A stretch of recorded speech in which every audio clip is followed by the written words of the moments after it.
ร่างของเด็กหญิงหน้าตาสวยอายุแค่13 ปีถูกพบบนยอดเขาเธอสวมเสื้อผ้าหรูหราและเพิ่งกินอาหารมื้อใหญ่เสร็จก่อนที่จะถูกตีหัวและทิ้งร่างไว้บนเทือกเขาแอนดีส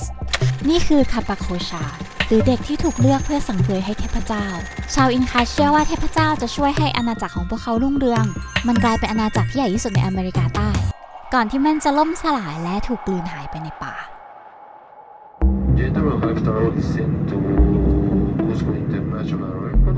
ครั้งแรกที่เราเห็นเปรูจากหน้าต่างเครื่องบินเรารู้สึกว่าประเทศนี้ภูเขาเยอะจังแทบจะไม่มีพื้นที่ราบเลยทำไมชาวอินคาโบราณถึงมาสร้างเมืองที่นี่วะเรารู้สึกแปลกมากเลยเพราะว่าแบบ2-3 วันที่เรายังอยู่แอนตาร์กติกาอยู่เลยแล้วมันไม่มีคนเลยแล้วอากาศมันก็หนาวมากแล้วอยู่ดีก็เหมือนวันนี้มันน่าจะมีเทศกาลอะไรสักอย่างคนเยอะมากคนเยอะมากแดดแรงมากปรับตัวไม่ได้คุสโกเป็นเมืองเก่าที่ถูกสร้างตั้งแต่สมัยจักรวรรดิอินคาในศตวรรษที่12เมืองเนี้ยสร้างในหุบเขาสูงนักท่องเที่ยวจำนวนมากพอมาถึงจะมึนหัวแต่ว่าชาวพื้นเมืองเนี้ยไม่มีปัญหาเลยค่ะเขาตั้งรกรากอยู่ที่นี่กันมานานมากแล้วชาวสเปนที่มาบุกยึดคุสโกในภายหลังเนี้ยยังให้คอมเมนต์ว่าเมืองเนี้ยสวยมากขนาดที่คนยุโรปมาเห็นยังจะต้องตกใจเมื่อกี้นั่งวาดรูปแล้วก็กลายเป็นสถานที่ท่องเที่ยวไปเลยแบบคนบุงเยอะมากก็เลยเดี๋ยวจะชี้แล้วจริงๆสแควร์เนี้ยมันเป็นสแควร์ที่สวยมากนะแต่ไม่ได้คาดคิดว่าวันนี้คนมันจะเยอะขนาดนี้คุสโกมีความเหมือนกรุงเทพสูงนะคะไม่ว่าจะเป็นสตรีทฟู้ดที่มีอยู่ทั่วไปหรือการจราจรที่เรียกได้ว่าโหดมากๆอาหารก็จะรสชาติคล้ายแบบมีพริกหรือหอมแดงแตกต่างตรงเขาชอบกินเนื้ออัลปาก้ากับหมูตะเภากันมีแม้กระทั่งจะเฉยและที่นี่ยังมี1 ใน 7สิ่งมหัศจรรย์ของโลกที่ชื่อว่ามาชูปิชูด้วยมีคนบอกว่ามาชูปิชูเนี่ยถึงในภาพมันจะดูสวยมากแต่ในความเป็นจริงมันฝนตกบ่อยมากเลยนะเราอาจจะขึ้นไปแล้วมองไม่เห็นอะไรเลยนอกจากหมอกและนี่คือสิ่งที่เกิดขึ้นตื่นเช้ามาก็ฝนตกเลยเย้เป็นวันที่เปียกแฉะสุดๆนั่นแน่เราจะนั่งรถไฟคันนี้ขึ้นไปมาชูปิชูกันคือเขาบอกว่ามาชูปิชูเนี่ยมันตั้งอยู่บนภูเขาที่สูงและแหลมคมมากให้จินตนาการว่าเหมือนรังเหยี่ยวที่อยู่บนยอดเขาอะไรอย่างเงี้ยซึ่งนั่นคือสาเหตุที่ทำไมต้องใช้เวลาตั้งถึงปี 1911 กว่าคนจะค้นพบรูนของสิ่งนี้เพราะว่ามันสูงมันเป็น rainforest ถึงมันจะหนาวมากก็จริงแต่ว่าเขาถือว่าเนี่ยเป็นอากาศแบบป่าดิบชื้นแล้วมันก็ชื้นมากๆคือถ้าเกิดว่ามองรอบตัวเราจะเห็นหมอกเต็มไปหมดเลยอันนั้นมันเป็นที่ที่ยากมากๆที่จะขึ้นไปนะคะดูความชันของภูเขาเราขึ้นได้ด้วยรถไฟนี้เท่านั้นก็จะต้องตื่นเต้นโบจะไปมาชูปิชูหรอใช่ไหมไปมากี่รอบแล้วคะเหมือนว่า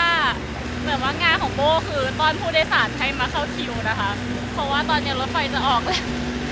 ยังไงอ๋อโอเคเด็ดเข้าคิวเข้าคิวแล้วนะมาชูปิชูเป็น1 ใน 7สิ่งมหัศจรรย์ของโลกยุคโบราณเพราะในปี 1491 จักรวรรดิอินคาเป็นอาณาจักรที่ใหญ่ที่สุดในโลกยุคตะวันตกมีประชากรกว่า10 ล้านคนทั้งที่ไม่มีภาษาเขียนล้อหรือม้าหรือเทคโนโลยีแต่เมืองนี้ยังตั้งอยู่บนภูมิประเทศที่แย่ที่สุดที่จะแย่ได้ตำนานเล่าว่าอินทิเทพเจ้าแห่งพระอาทิตย์สร้างต้นตระกูลของชาวอินคาออกมาจากถ้ำชื่อทอมโบทอกโคโดยนำโดยพี่น้องผู้ชาย4 คนและผู้หญิง4 คนหัวหน้าของพวกเขาอายามังโคถือไม้เท้าทองที่ถ้าปักลงดินตรงไหนสำเร็จแปลว่าเทพเจ้าให้ชาวอินคาสร้างอาณาจักรตรงนั้นไอ้ไม้เท้าทองอันนี้น่าจะไม่ค่อยแข็งเท่าไหร่เพราะว่าปักลงดินที่ไหนก็ปักไม่ได้สักทีจนกระทั่งมาเจอดินแฉะเปียกฝนตลอดปีตลอดชาติแถมอยู่ในเทือกเขาสูงแม้ไม่มีภาษาเขียนแต่พวกเขาใช้วิธีการถักได้เป็นปมซึ่งคนในปัจจุบันไม่รู้ว่ามันอ่านยังไงแต่ว่าวิธีการนี้ทำให้เขาสามารถเก็บภาษีแล้วก็บันทึกข้อความกันได้จนกระทั่งสามารถทำให้อาณาจักรยิ่งใหญ่ส่วนรถไฟนี่เพิ่งมาที่หลังเป็นไปตามคาดนะคะก็คือนอกฝนตกตอนนี้เราก็ได้ใส่เสื้อกันน้ำกางเกงกันน้ำกระเป๋าไม่กันน้ำรองเท้าไม่กันน้ำดีนะเนี่ยที่เมื่อวานแบบอ่านบล็อกแล้วมีคนบอกว่ามาชูปิชูมันเปียกมากยุงมันเยอะมากอย่าไปคาดหวังมากนะตอนนี้ก็เลยแบบเป็นไปตามคาดก็คือคาดว่าฝนตกการมาชูเนี่ยต้องมีทัวร์นะคะเพราะว่าเขาห่วงสถานที่มากแต่คนก็เยอะมากๆตอนนี้ฟิลเหมือนบ้านคัสสันนะคะเหมือนทุกคนกำลังไปฮอกวอตส์แล้วก็มีเสื้อคลุมข้อมูลของแต่ละบ้านส่วนที่เป็นดอสีส้มในสีฟ้าสีเขียวไม่ได้เปื่อยในตอนแรกเราใจเสียมากเพราะว่า นี่คือฟุตเทจที่เราตั้งทิ้งไว้10 นาที และสิ่งที่เราเห็นบนยอดเขานั้นน่ะมีแต่หมอก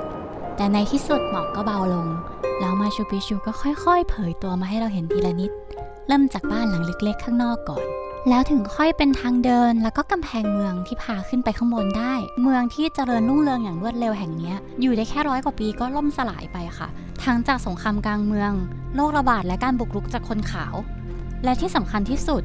เมืองนี้ตั้งอยู่ในบริเวณ Ring of Fire มันคือบริเวณแผ่นเปลือกโลกที่เกิดแผ่นดินไหวและภูเขาไฟบ่อยที่สุด คนสมัยก่อนยังไม่เข้าใจวิทยาศาสตร์ ทุกปรากฏการณ์ธรรมชาติ ทุกเรื่องราวเลวร้ายที่เกิดขึ้นกับเขา มันคือการกระทำของเทพเจ้า ดังนั้นการทำให้เทพเจ้าพอใจจึงเป็นสิ่งที่สำคัญ ชาวอินคาก็เลยมีการบูชายันที่เป็นระบบ การบูชายันคาปาโคชาก็เป็นหนึ่งในนั้น เขาจะเลือกจากเด็กที่หน้าตาดีที่สุด และส่วนใหญ่มาจากครอบครัวฐานะดี ในช่วงเวลา1 ปีก่อนบูชายัน เด็กๆจะถูกเลี้ยงดูอย่างดีเหมือนกับเป็นลูกกษัตริย์ หลังจากนั้นก็จะเดินทางเป็นเดือนๆเพื่อขึ้นไปยังยอดเขาสูงอย่างที่เราอยู่ตอนนี้ ตลอดทางเด็กๆมักจะถูกมอมเหล้าแล้วก็สารกระตุ้นต่างๆ เพื่อให้ไม่เครียด หลังจากนั้นก็อาจจะทิ้งไว้ให้หนาวตายหรือว่าตีหัว มีการพบคาปาโคชาตามภูเขาสูงๆเต็มไปหมดเลย เราว่าเรื่องคาปาโคชาเนี่ยมันทำให้เข้าใจความแดนแคนและยากลำบากของดินแดนนี้มากขึ้น และการที่ได้มาถึงตรงนี้ก็เป็นโอกาสที่โชคดีมากจริงๆ มองอะไรไม่เห็นเลยมีแต่หมอกถ้าเกิดว่าจะมาดูหมอกก็หมอกสวยดีนะ แล้วก็มีน้องน่ารักเดินไปเดินมาอะไรเงี้ย แต่ว่าคนเยอะมากค่ะ คือมันเดินตามกันเป็นแถวๆอย่างเงี้ย แล้วก็คือเราเป็นคนไม่ค่อยชอบที่ท่องเที่ยวที่คนเยอะ ก็ทำใจไว้แล้วว่ามาที่แบบเนี้ยมันต้องคนเยอะ แต่ว่าก็น่าจะถ้าเกิดว่าใครชอบเที่ยวแบบฟรีๆอิสระอะไรเงี้ย เราว่าที่นี่ไม่ได้เหมาะขนาดนั้น แต่ก็มาดูให้เห็นกับตา ที่นี่เป็นที่อยู่ของลามะภูเขาลามะหรืออัลปาก้าไม่แน่ใจ แต่มันเงยหน้าขึ้นมาแล้วและมันน่ารักมาก ถ้าเกิดว่าเมาเราต้องเดินกลับบ้านในมาชูปิชูจะทำยังไง นี่คือเท้าเรานะและนี่คือภูเหวแห่งความตายเนี่ยเมากลับบ้านทำไงอะ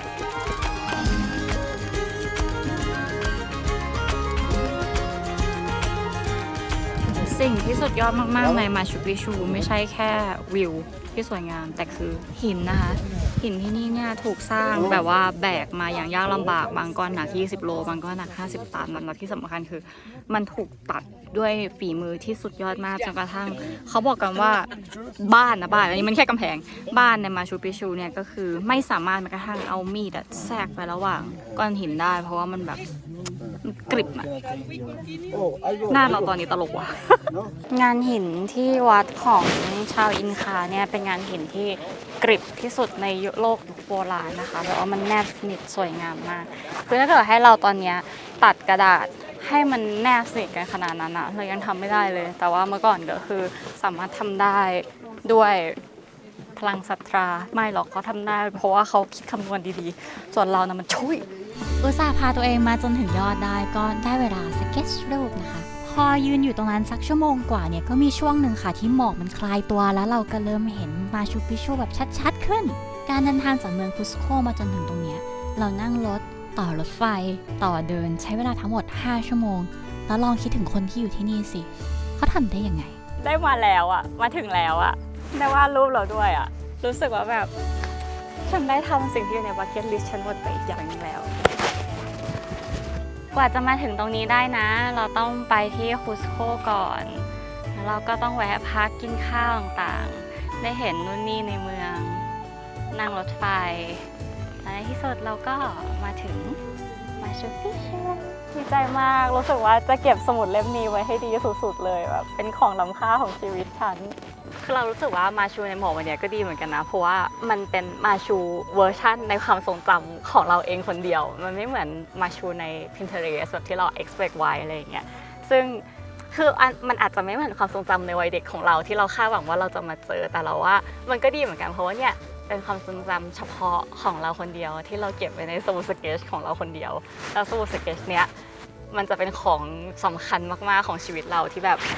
ฉันจะเก็บไว้ตลอดชีวิตเลยฉันจะไม่ทำให้มันหายเด็ดขาด เพราะวันนี้ฉันได้ทำภารกิจชีวิตฉันสำเร็จแล้ว15 วันที่ผ่านมาเราเดินทางจากอุชุวายาลงไปแอนตาร์กติกาแล้วก็ขึ้นมาที่คุสโคแต่การเดินทางของเรายังไม่จบ ตอนนี้เราอยู่ที่บัวโนสไอเรส จากบัวโนสไอเรสเราบอกลาอเมริกาใต้เพื่อไปที่อเมริกา เราบินไปถึงเพนซิลเวเนียเพื่อที่จะไปใช้ชีวิตกับชาวอาร์มิชหรือคนคริสต์ที่เคร่งจนกระทั่งไม่ใช้ไฟฟ้า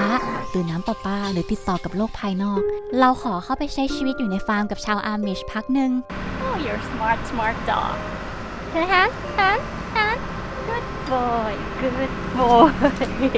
good boy you're helping with the farm you do